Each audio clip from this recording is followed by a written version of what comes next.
On the heels of Remembrance Day in Canada and Veterans Day in the United States, people around the world are celebrating the end of the Great War and honoring those who lost their lives and continue to lose their lives in battle. While on the news, war still rages on in different parts of the world.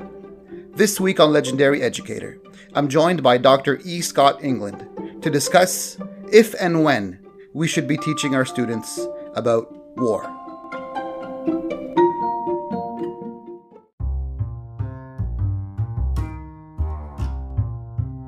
All right. Hello, my name is E. Scott England. There's a reason the E is so important there. My students call me Mr. England or Dr. England. It really depends what setting I'm in. I answer to either. I'm currently, though, assistant professor at the University of Maryland Eastern Shore, a top 10 public historically Black college university in the Eastern Shore of Maryland.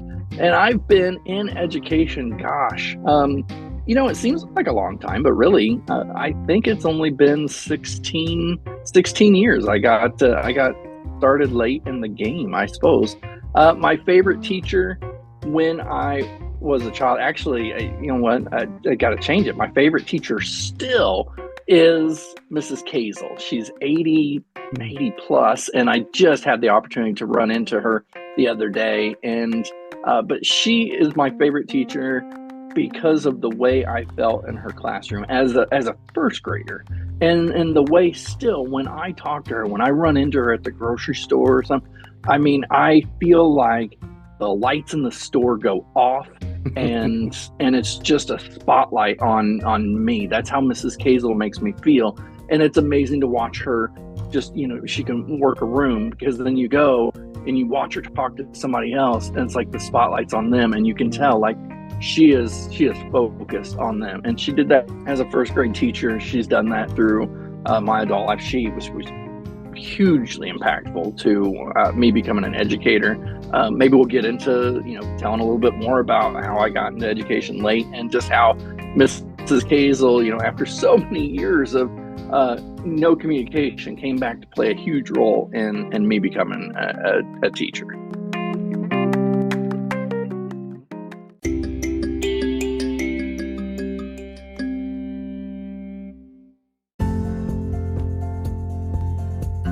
Hello, teachers from around the world, and welcome to the Legendary Educator podcast, the podcast for teachers discussing everything to do with education and being a teacher. I'm your host, Mr. Ramez, a former teacher and certified instructional coach, and passionate about the classroom and about learning.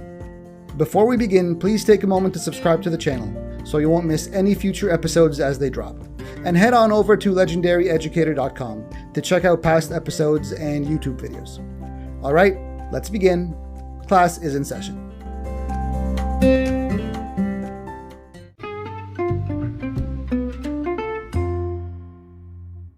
Thanks to BetterHelp for sponsoring this episode.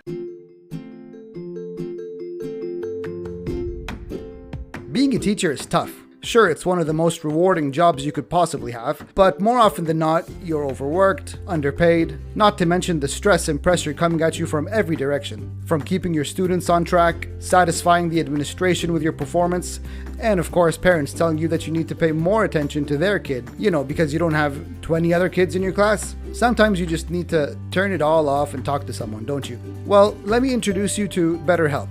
BetterHelp is the world's largest therapy service, and it's 100% online. With BetterHelp, you can tap into a network of 30,000 licensed and experienced therapists who can help you with a wide range of issues. To get started, you just answer a few questions about your needs and preferences in therapy. That way, BetterHelp can match you with the right therapist from their network. Then you can talk to your therapist however you feel comfortable, whether it's via text, chat, phone, or video call. You can message your therapist at any time and schedule live sessions when it's convenient for you. If your therapist isn't the right fit for any reason, you can switch to a new therapist at no additional charge. With BetterHelp, you get the same professionalism and quality you expect from in-office therapy, but with a therapist who is custom-picked for you, more scheduling flexibility, and at a more affordable price. Use the link betterhelp.com/legendaryeducator to get 10% off your first month of therapy. That's betterhelp.com/legendaryeducator. Check out BetterHelp today. You deserve it.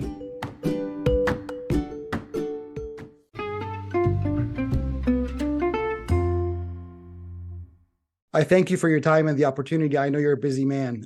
I've got a burning question that has been on my mind for a couple of days, actually more like a couple of weeks. I'm going to Okay. save that question though. And as always, I'm going to ask you for your origin story. I Uh, mean, how did you join this wacky world of education? I mean, I'm going to be honest with you. I've heard your podcast a couple of times, which we're going to mention later on. You're much younger than I pictured you. yeah. Well, you're, I you're much appreciate younger that. than I pictured. Now that I see you on Zoom, you are much younger than I pictured you. So, and you are a PhD or a professor of education. I want to know your origin story. How did you get here? No, I appreciate that. I love when people ask me my origin story, just the same as I love to ask others about theirs, because you know what, we all took different roads to run the same race. Hmm. And mine, I in the opening I said Mrs. Kazel in first grade. She one of two reasons I became a teacher. So I had a second grade teacher. This would have been the year after Mrs. Kazel, who was the worst teacher I've ever had. Made me feel just absolutely lower than low Hmm. as a second grader. So imagine, like, I'm what, 8 years old, and Hmm. that's how an 8-year-old feels. So those two teachers were the reason that I got into education, because I had the best, and I wanted my students, and I wanted students to have the opportunity to just be loved the way that Mrs. Kazel loved her students. Hmm. And I wanted to make sure that no student of mine ever went through what I had to go through in second grade. Hmm. And so as I went through, the thing is, I didn't think I would be an elementary teacher. I've always loved to write. I've loved just literature, poetry, all of that. That's really in high school. Yeah, high Those were school the lit. only, Yeah, yeah. yeah, those were the only classes I really excelled at in Hmm. high school. Like, I wasn't a great student. And so I thought, okay, I'll become a teacher, and I wanted to be a high school English teacher, and that was the goal. And so after high school, I went to community college, and I was still a really, I say terrible student. That sounds bad, but I didn't excel. Right, I Hmm. didn't Hmm. have anybody that really looked at me, and I never had somebody that said, you can do it if you would just apply yourself. Instead, I had the high school counselor who, when I told him I wanted to take college prep classes, said, "You're not really college material. You ought to Oh probably look at a no. vocational route." Hmm. And so, like, that always stuck with me. And so I did. I struggled. Like, I had a GPA less than 3 when I finished community college, and I was accepted into a 4 year. It was really, I mean, university known for teaching, and after like a semester, I didn't even make it through a semester. I'm just like, I can't do this, because in the back of my head, other than Mrs. Kazel, which it had been a long time removed since first grade, Hmm. I didn't have anybody that said, "Hey, Scott, you can do this." And so I quit school, and I went to work in a factory. I Oh got wow. married. I jumped around. Like, I love factory work. It's still been maybe some of the funnest work. Just because it's that hands-on kind of thing. And but I worked TV stations, and really kind of tried to find myself. And then I had my firstborn, and it was in that when I had the opportunity to really see how impactful we can be on the lives of others. Hmm. And for me, it was my son. And so we had moved to Minnesota, back to Illinois. I was working. Actually, I'd left a factory. I was working for a trucking company, not as a truck driver, but as a driver manager. And it was a pretty bad experience. My wife had heard on the radio an advertisement for a professional adult accelerated education program at a local university, and it was night classes. And if you were automatically, if you had an associate's, which I did, the only caveat was you had to do it in elementary education. Secondary wasn't an option. Hmm. And I thought, you know what? That's when I really thought back to Mrs. Kazel. My son was going to be in just a year after I started. He was going to be in kindergarten. I thought, all right, you know what? I can see myself as like fifth grade teacher and everything. And so we got started in that, went through the classes. It came time for the student teaching experience, and Hmm. they could not find a placement for me. And finally, I mean, they tried. Everybody else in my classes, and my cohort had been placed. I hadn't been placed. I thought, my goodness, it's just going to derail right here. And then one day I get an email, or maybe it was a phone call, and from the student teacher coordinator, the placement coordinator from the university. And she said, all right, I have you a placement. And I hope it's okay. It's the town that you live in. I'm like, oh, that'll be fine. Because originally they said I wouldn't be able to do that because my Mm, son was going to be in kindergarten. mm. And they're like, okay, well, you're going to student teach in first grade, and your cooperating teacher will be Mrs. Kazel. I knew it was coming. Yeah, yeah. I knew that was coming. Yeah. I mean, because it's like if Hallmark made a movie for education, that's Yes, it, right? exactly. Yeah, yeah. And so Mrs. Kazel and I were reunited, and I Mm, student taught with her for 14 weeks, and she was very instrumental in. I so I finished student teaching on a Friday in November, mm. and there was an opening at a nearby school district for a first grade teacher of all things, There you go. and the only thing was it was started the Monday after I finished student teaching. So I had a weekend off, then took over my first class. Like I didn't even have my teaching license yet. And the school that hired me, they're like, hey, if you don't ask questions, we won't ask. I'm like, okay, you do Mm, whatever you need to do. But mm, so I taught first grade like immediately in that. And then after a year, I loved teaching in that first school. But I got a phone call towards the end of that first year of teaching, and they said, hey, Mrs. Kazel's retiring. We would like for you to apply to her position. mm. And so I applied, and I took over Mrs. Kazel's classroom. Oh my And gosh. I went back and I taught in my home community for a few years before I, became principal, superintendent, and then so on and so on. But the origin that's it. It's a little probably more than you bargained for. But man, I'm so proud of the story. I'm proud of everything. I'm proud that I did not finish 4-year university. I'm proud that I went to work in factories and TV stations. I have so much experience that I've brought into Mm, education at all different levels. mm, And I really, I thought I would always get my doctorate. Like that was always a plan. Like I really thought I would have it before 30. And I was after, I was over 30 when I got it. And so it's okay. but I always wanted to I always wanted to be in higher education. I thought I'd be in higher education, before a certain age, and I'm not. I'm over 40, Mm, but here I am now, and so, but I don't know. It's so much fun just being in education. Like I think all the time, like sometimes I think, man, I would just love to go back to the elementary classroom and just teach those kids because they're mm. so energetic. They make me feel energetic and everything. So I love being in this profession. When was the transition from an elementary teacher to a PhD professor?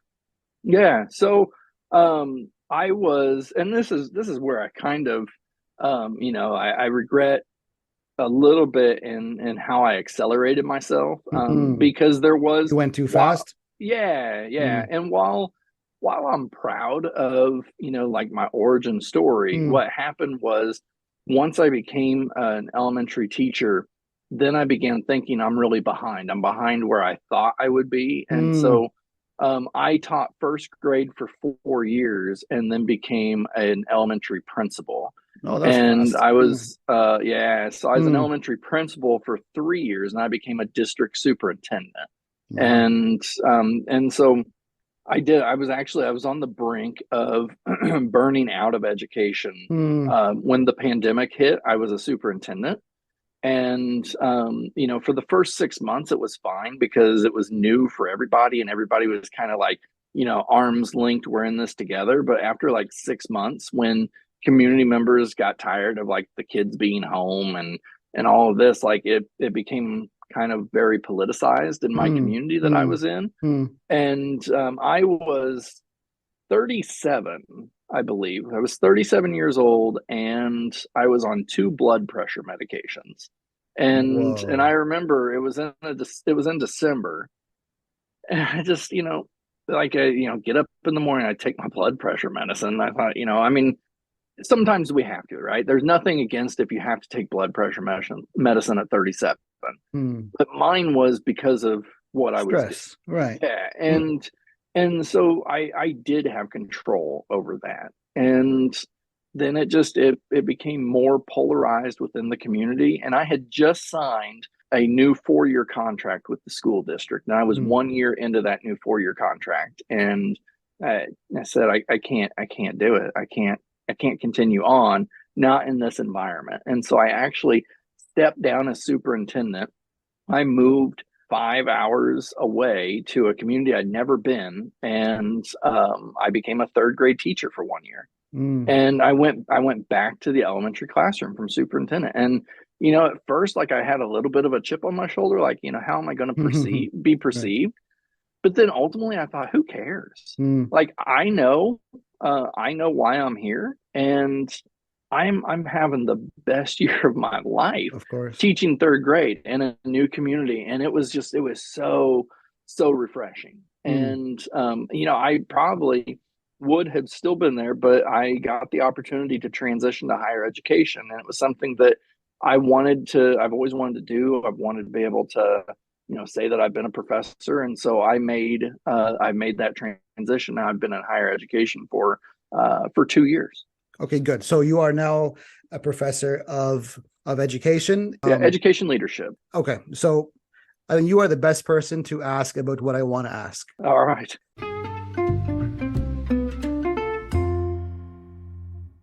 I wanted to interrupt this awesome interview to personally thank you for checking out Legendary Educator. I hope you're enjoying this episode and finding benefit in it to take back to your classroom. Creating a podcast and producing weekly episodes is actually pretty demanding. It takes time, energy, and yes, even some cost. But fear not, there is a way to support the podcast. Actually, 2 ways. The first thing you can do is go check out legendaryeducator.com/resources, where I've compiled a whole list of products and services that are useful to teachers. You never know, you may find something that's just right for you, like discount school supply for your school supplies, Lesson Planet for prepared lesson plans, or BetterHelp for online therapy.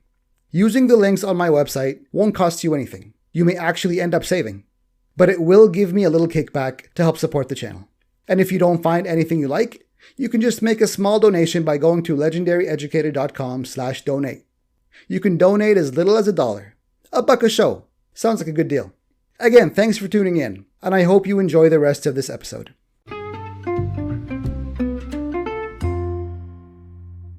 As you know, the past couple of weeks, the past couple of months, the past couple of years, we have been entrenched in war. The Ukraine war and the Israel-Palestinian war. And then going back, you got the Iraq war and the Afghanistan war and World War II, World War I, right? And then today, it's a Friday today. Every Friday, I volunteer at my kids' school. My kids are also grade 1. And I volunteer at my kids' school. And coincidentally, today they had a ceremony for the Remembrance Day. And they're talking about peace, and they're talking about, war, and they're talking about, sacrifice, all good stuff. But I'm looking around with my teacher vision, right? With my teacher goggles. Yeah. And the kids, it's an elementary school, so it's K-8. All the kids are either staring at the ground, or they're staring blankly, or they're looking around, or they're biting their nails, or they're playing with their friends' hair. They're not, in it. The awareness isn't there. Like, I'm like, what are you talking about? I don't know what a war is. I don't know what peace is. I don't know what remembering. I'm like, what are we remembering? I don't know. Which leads to my question. Again, coincidentally, this was today, and coincidentally, it was before your interview, which brings me to my question, right? Is it appropriate, number one, it's a compound question. Is it appropriate, number one, to bring war into the classroom? If it is, at what level? How young are we talking? Like my kids, grade 1, I watch the news. I like to keep up with the war here and there. But every time they enter the room, I change the channel because what they see on TV is pretty horrific, right? It's the stuff of nightmares. At what age is it appropriate, if at all, to introduce them to, such things as war and the current events and sacrifice and death and politics and if at all? Yeah, that's a great question. And I think that, it's one in which, we could definitely, you could pull 10 people and get 10, different responses. And so, but here's what I say. Yes, you have to, I think, as an educator, bring that into the classroom at at an appropriate level, and we'll get back to appropriate level in just a second. But here's why I think that you can't ignore it, because while you say that you watch and keep updated, and then your kids walk in, you turn off the TV. Not everybody can say that, and I think too many times our youngest are exposed to conversations, to situations, and everything else through, overhearing adults or overhearing the television or something that, they're getting it on a very inappropriate level because of what's being said around non-educator adults. Like you said, you've mentioned your educator vision, right? So when your kids come in, that clicks in. You don't want them to be exposed to that same thing. But knowing that you've got a very diverse group of students that come into your classroom, that, to pretend that something's not happening within our world, within our community, I think that it's dangerous to pretend that doesn't exist. And I mean, and again, like, we try to monitor what our children see on social media, but not everybody does that. And so, I think more so ever than before, our children today are being exposed to stuff that, I mean, it's unfathomable when it comes to, the language, the violence, the inappropriate adult content, the images. Like, I mean, yeah, it's out there. And so I think that to just completely ignore it would probably be irresponsible. But then the second part would be the appropriateness, right? And so, I think that it's important that from very early on, at a great appropriate level, we have conversations about things that have gone on. And I'll use 9/11 as an example here for students, because clearly that is a horrendous event that happened in United States history. But to pretend through kindergarten, first grade, second grade, third grade, all the way up, that it didn't happen until you get to a certain age, like, that doesn't work. Like, it did happen. And so I think, like, for those kindergarten, no, we're not going to focus on the 3,000 plus people that died, but instead we're going to focus on the heroics of our first responders. And then the second year, as they get into first grade, we build upon the heroics of the first responders, and then we add another little piece. And so then we're talking these current events, we're talking these historical past events in a way that's scaffolded where they get the information, but it's at an appropriate level. Like, and I see all the time where I believe, in my opinion, some educators mess up and they show images of 9/11. There's a very famed image of like the falling man, I believe is what they call it. That's probably not an appropriate image to show in an elementary classroom. But as you work your way up in high school, maybe that is an appropriate place to address it in there. But I do think that you have to have these ongoing conversations, because if you don't, and we can use like the Israel Palestine kind of conflict right now, and that it's the freshest one. We're not. Right it now, is right. I mean, and that's why I go with it. And I mean, I know it's a hot button, but the thing is, if we don't give an opportunity to have conversations within the classroom, then we could have uncontrolled conversations, outside, debates, and everything else on the playgrounds. Right. And so if I have, say two elementary students, and elementary could be, anything. So we can say third grade, fourth grade, but where they're able to form opinions and everything else. If we don't give them the opportunity to have that platform within our classroom where it's controlled and we can, really kind of moderate, then we're really setting the stage for an unmoderated, outside of our classroom. So I that's where I kind of stand on that. I mean, again, to contrast what I was thinking as a former history teacher, I was a high school history teacher and English lit teacher. We were talking about, in Canada, tomorrow's Remembrance Day. It's November 11, right? It's the 11th day of the 11th month of the 11th hour, right? It's very famous. And we bring up World War I in a high school in history class. So we're having ceremonies, Remembrance Day ceremonies, and we're talking about a war that these kids are oblivious to until they Sure. reach high school, maybe upper middle school. I'm not sure. I was a high school teacher, right? And so they're oblivious to it until they reach high school. And then if they're lucky, they're going to sort of make the like match of, okay, Remembrance Day is about World War One and all wars after. But right now, if they're oblivious to this war or the idea of war or whatever, and I mean, I want to be careful how to ask this question because, obviously having a ceremony about Remembrance Day and the sacrifices is very noble, but is it pointless? Yeah. Well, I think that, and going back, it's definitely hard to, because we don't have anybody that is, from World War One that we can put before. But I think just in being able to understand the significance of why we serve, why people served, Right. I think that's where it comes in. And in Illinois, we live right across the street from the school, and so tomorrow is Veterans Day, and so all of the schools are doing their Veterans Day program Right. today. And I know because I had to run to the store, and like I could not I could not turn into the parking lot because or into the road because the Veterans Day program had gotten out. But I think it's important that just because we weren't there in the past, we still need to be able to recognize those who have that knowledge, and because otherwise, then if we're not recognizing the sacrifice that people made, say in World War One, and then at what point do we say, well, let's quit teaching it? And if we quit teaching it, then that's we're beginning to erase history. Oh, no. I mean, that wasn't my question at all. No, I know. Of course, as a I history know that you're teacher, not, erasing history is no. blasphemous.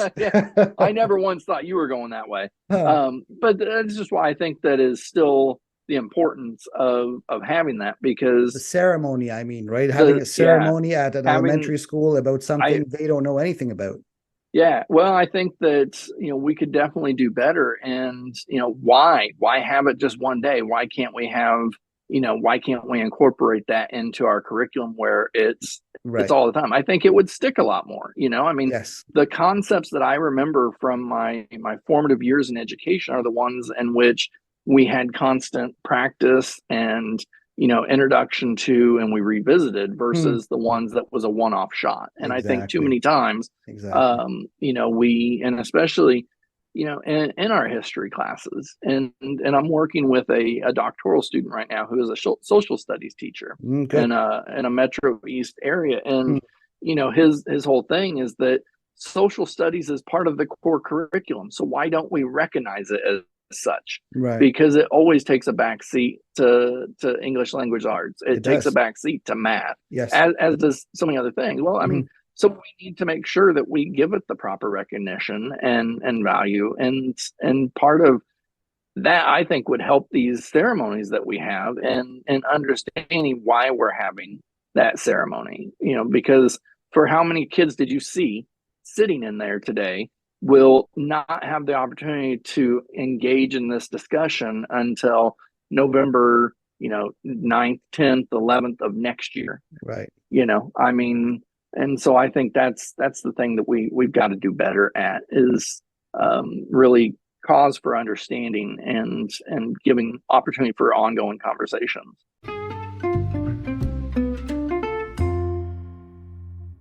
So if you've managed to reach this far, I'm going to go ahead and assume that you're enjoying this episode. And what better way to show me that you're enjoying the podcast than by doing something to support it financially? It's just the right thing to do. You can go to legendaryeducator.com/resources to find links to products and services. Using the links aren't going to cost you anything, but I'll get a small kickback for every purchase you made. And if you don't find anything there, you can go to legendaryeducator.com/donate and donate as little as $1 or more if you're feeling generous. Do the right thing.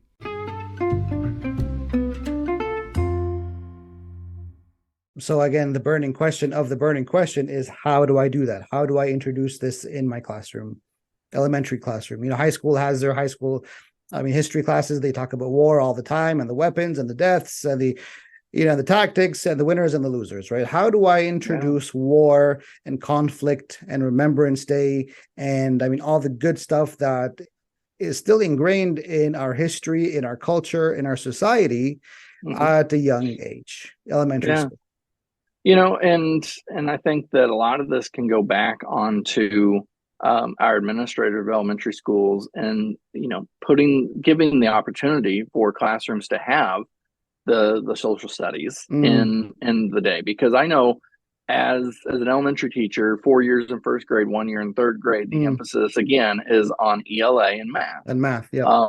And so, but I think what is important, and so I did this more in third grade, and I think that maybe this helps answer the question, is that in third grade, we really we combined the social studies and ELA together. So it was more of like a social studies content using ELA concepts as far as reading goes, and reading for understanding, main idea, and all of that. Right.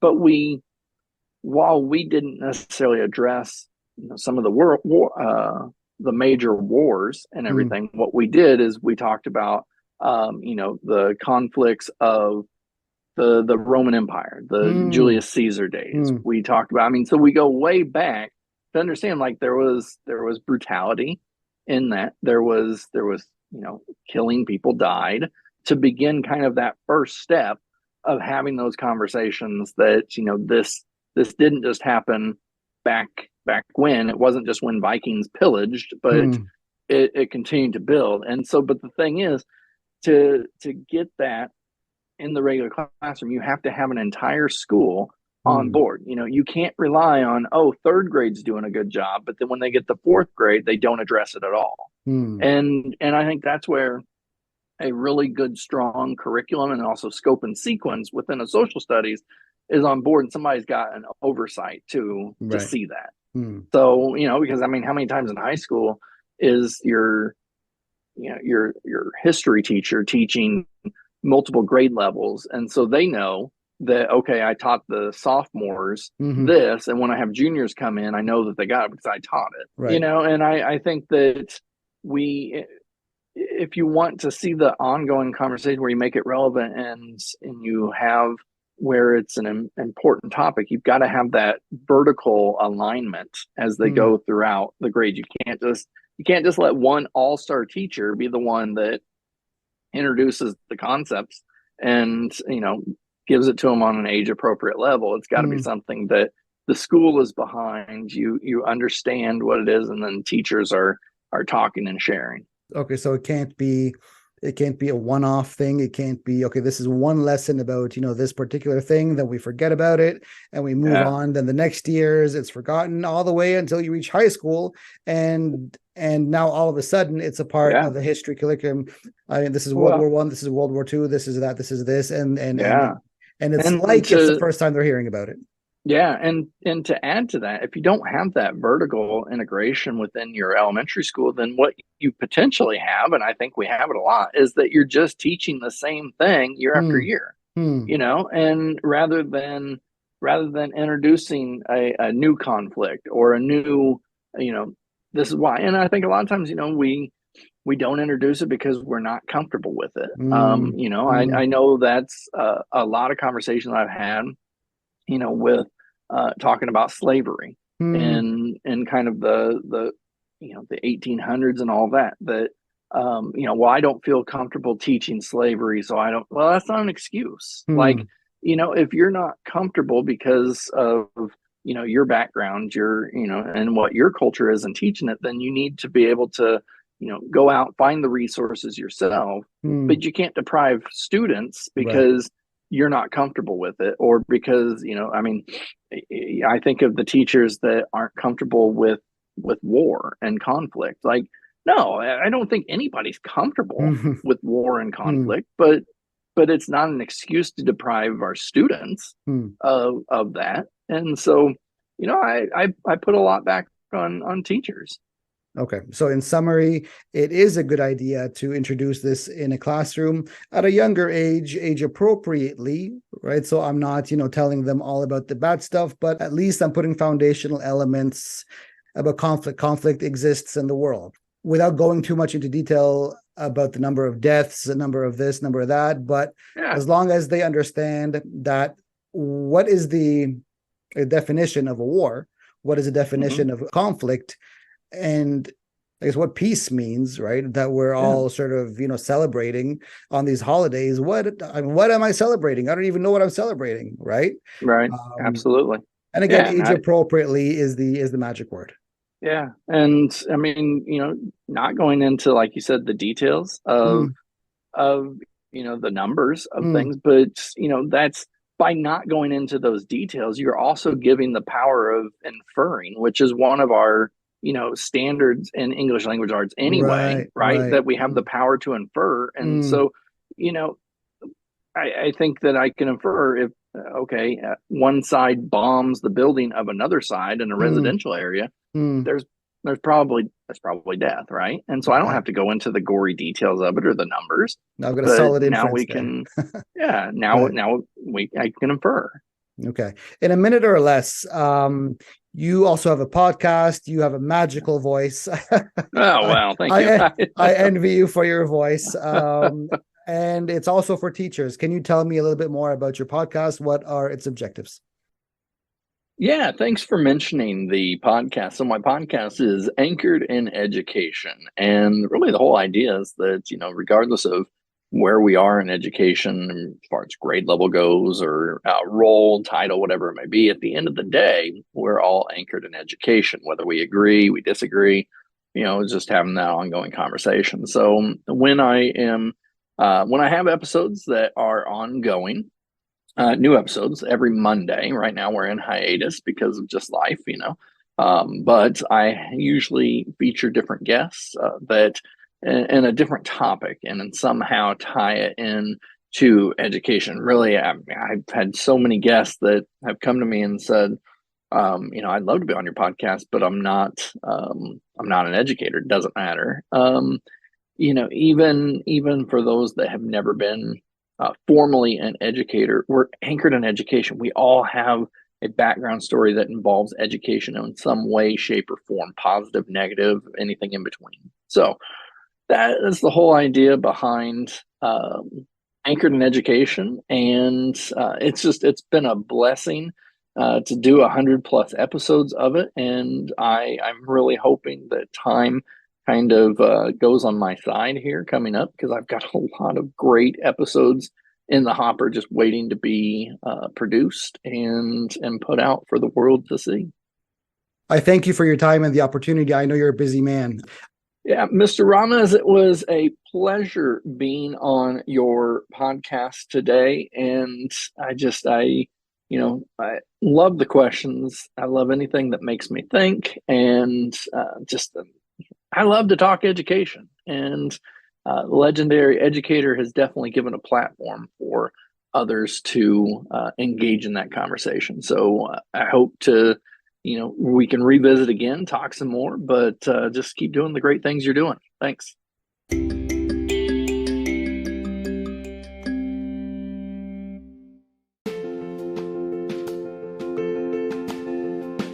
Thanks for tuning in today. And if you found this episode beneficial, don't be shy to forward it to your teacher friends so they too can benefit. You can follow me on Instagram at Legendary Educator, or you can get in touch with me by going to legendaryeducator.com. Don't forget to subscribe, rate, and review, because that helps out a lot. Next week, another legendary episode with a new legendary educator. Class is dismissed.